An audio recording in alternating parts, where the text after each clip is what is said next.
By the mid-19th century, the British Empire had colonies in South Africa, which bordered Boer settlements, native African kingdoms such as the Zulus, and numerous indigenous tribal areas and states.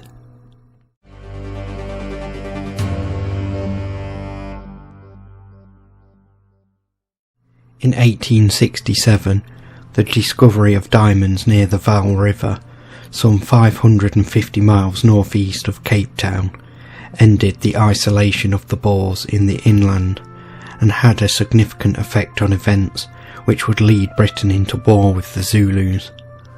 The discovery triggered a diamond rush that attracted people from all over the world, which turned Kimberley into a town of 50,000 within 5 years and drew the attention of British imperial interests. In the 1870s, the British annexed West Gurkhaland, the site of the Kimberley diamond discoveries. In 1874, Lord Carnarvon, the Secretary of State for the Colonies, and who had been the architect of the Federation of Canada in 1867, believed that something similar could be achieved in South Africa. The South African plan called for a ruling white minority over a black majority, which would provide a large pool of cheap labour for the British sugar plantations and mines. Carnarvon, attempting to extend British influence in 1875, approached the Boer state of the Orange Free State and the Transvaal Republic, and tried to organise a federation of the British and Boer territories, but the Boer leaders turned him down. In 1877, Sir Bartle Frere was made High Commissioner for Southern Africa by Lord Carnarvon. The two were friends, and Carnarvon had appointed Frere to the position on the understanding that he would work to enforce Carnarvon's Confederation plan. In time, Frere would then become the first British governor of a federated Southern African territory. In the same year, Sir Theophilus Shepstone, the British Secretary for Native Affairs in Natal, annexed the Transvaal Republic for Britain, using a special warrant. The Transvaal Boer objected, but as long as the Zulu threat remained, they found themselves between two threats.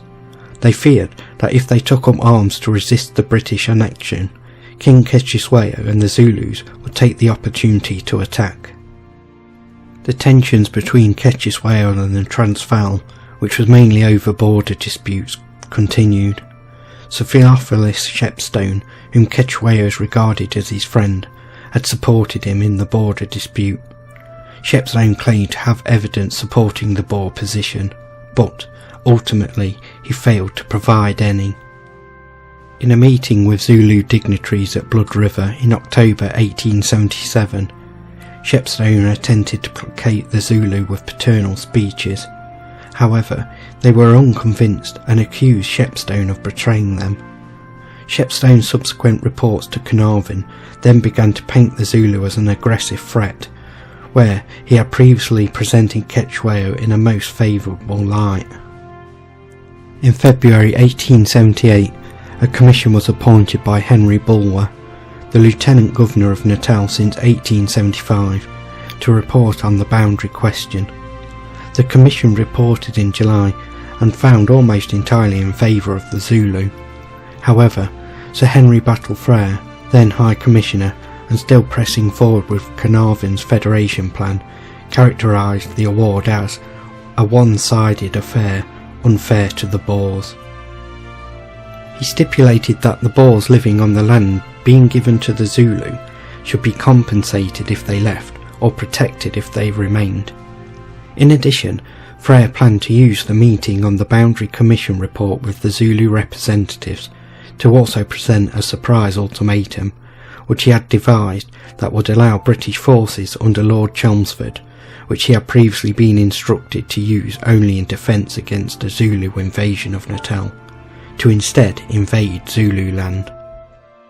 3 incidents occurred in late July, August and September, which Frere seized upon as his casus belli and were the basis for the ultimatum, with which Frere knew Cetshwayo could not comply, giving Frere a pretext to attack the Zulu kingdom. The first indication to the British government of his intentions to make demands on the Zulu was in a private letter to Hicks Beach, written on the 14th of October 1878.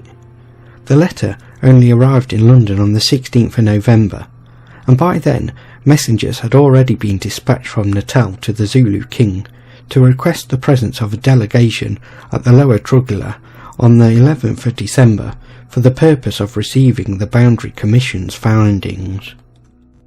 Had Hicks Beach then sent off a telegraph forbidding any action other than the announcement of the Boundary Award, it might have arrived in South Africa just in time to prevent the ultimatum being presented.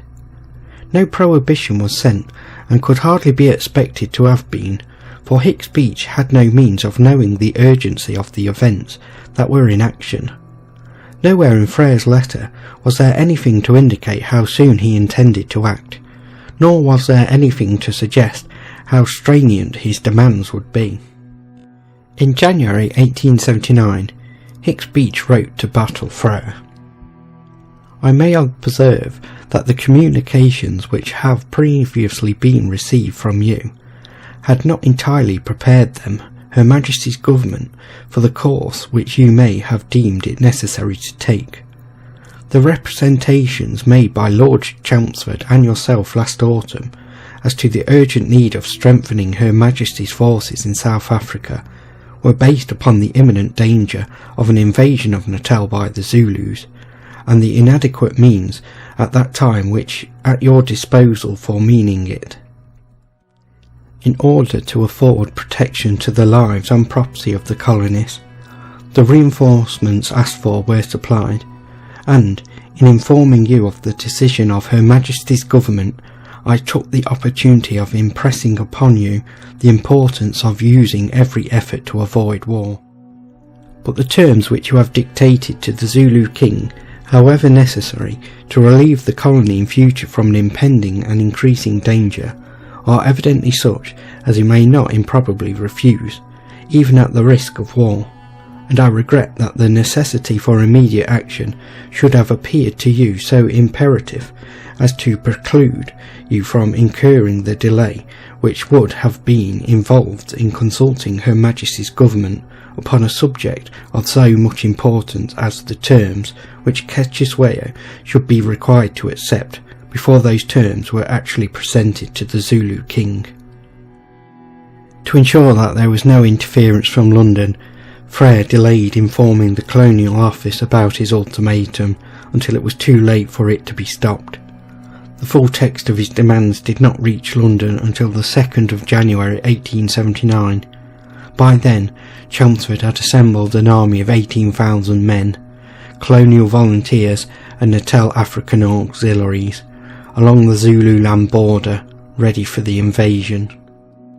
For his part, Sihayo vigorously attempted to avoid war with the British, and, should it occur, to limit its scopes and effects. He ordered his troops to defend their country only if attacked, and not to carry the war beyond its borders. He directed them to avoid killing any of the invaders, other than the regular British soldiers in their red coats. In January 1879, a British force under Lieutenant General Frederick Weizsäcker, 2nd Baron Chelmsford, invaded Zululand, without authorization by the British government, which was arguably a war crime. The exact date of the invasion was the 11th of January, when Chelmsford crossed the Buffalo River at Rorke's Drift, an old Irish trader post that had become a mission station. He was in command of 4,700 men of the No. 3 column, which included 1,900 white troops and 2,400 African auxiliaries. Lord Chelmsford took a Napoleon approach to the campaign, planning to march divided and fight united. He initially planned a 5-pronged invasion of Zululand, composed of over 16,500 troops in 5 columns, and designed to encircle the Zulu army and force it to fight, as he was concerned that the Zulus would avoid battle. In the event, Chelmsford settled on 3 invading columns, with the main centre column, now consisting of some 7,800 men, comprising Richard Thomas Glynn, No. 3 Column and Anthony Durnford's No. 2 Column, all of which were under his direct command. Sihayo's army numbered around 35,000 warriors. It was essentially a militia force which could be called out in time of national danger. It had a very limited logistical capacity and could only stay in the field for a few weeks before the troops would be obliged to return to their civilian duties. Zulu warriors were armed primarily with the assegai thrusting spears, known in Zulu as the Ikhwa, clubs and some throwing spears and shields made of cowhide, a disadvantage when the British were armed with the modern Martini Henry rifle. Chelmsford's first aim was to attack the Zulu leader Sihayo's kraal, which lay some 5 miles from his camp. He intended this to secure his left flank for the advance upon the Zulu capital of Ulundi, and as a punitive measure against Sihayo. Chelmsford believed that an attack on Sihayo would show the British government that he was acting against the Zulu leadership, particularly those mentioned in the ultimatum, and not against the Zulu people in general. A reconnaissance party of the Natal Mounted Police under Major John Dartnell were dispatched on the first day of the invasion. Dartnell's force approached Sihayo's kraal along the Banshee River Valley and returned to Chelmsford's camp that evening. He reported hearing war songs being sung by a large party of Zulu in the valley, but he could not locate them. Chelmsford ordered a force commanded by Colonel Richard Thomas Glynn of the 24th Regiment of Foot to leave the camp at 3:30 am on the 12th of January. Glynn's command was a mixed force of men from his regiment, auxiliary troops of the 3rd Regiment Natal Native Contingents, commanded by Major Wilson Black, and some irregular mounted infantry commanded by Lieutenant Colonel John Cecil Russell. Chelmsford accompanied the force, and though Glynn was in formal command, Chelmsford was prone to interfere in tactical matters and help direct the movement of the column. The British troops proceeded northeast from the camp, keeping to a track on the west side of the Banshee River. After around 5 miles, a quantity of cattle and other livestock were observed on the far side, with a number of Zulus to the hills above them. Chelmsford immediately ordered his force to cross the river and prepare for action. Whilst Glynn and Chelmsford consulted on their battle plan, the Zulus taunted the British, shouting, "Why are you waiting there? Are you looking to build corrals? Why don't you come up?" The Zulu defenders were commanded by Sihayo's son, Mkumbika Zulu Sihayo. They held a horseshoe-shaped gorge on a steep hillside, part of the Negedla Hill. The open end of the gorge faced towards the Banshee River, and the base of the cliffs were covered with boulders and scrub. Sihayo's corral lay further to the north, on a gentler sloping part of the Negedla. Chelmsford and Glynn were determined to clear the Zulus from the gorge before proceeding to the corral to burn it. A frontal assault was launched by auxiliary troops from the Natal Native Contingent, which was supported by British regulars, while a mixed unit of mounted infantry moved onto the high ground to the rear of the Zulus. After the Natal Native Contingent attack faltered, the regulars bolstered the attack and defeated the Zulus in the gorge. The mounted force engaged around 60 Zulus on the high ground and drove them off. The Zulu force suffered losses of 40 killed, Mkumbika Zulu Sihayo amongst them, 4 wounded and at least 3 captured. The British lost 2 members of the Natal Native Contingent killed and 22 wounded. After their small victory, the British moved to Sihayo's corral, which they found to be undefended, and so the British burnt it to the ground. Chelmsford, along with the other commanders, was pleased with this minor victory and ordered the entire force to march back to its camp by the Buffalo River, reaching it by 4 p.m. The march was affected by a heavy thunderstorm, and Chelmsford allowed his force a day off on the 13th of January to rest and dry their equipment. The force was afterwards engaged in guard duties, reconnaissance and preparing the roadway into Zululand. The force then left camp early on the 20th of January and reached the next camp at Isandlwana, a place that would witness one of the British Army's worst defeats.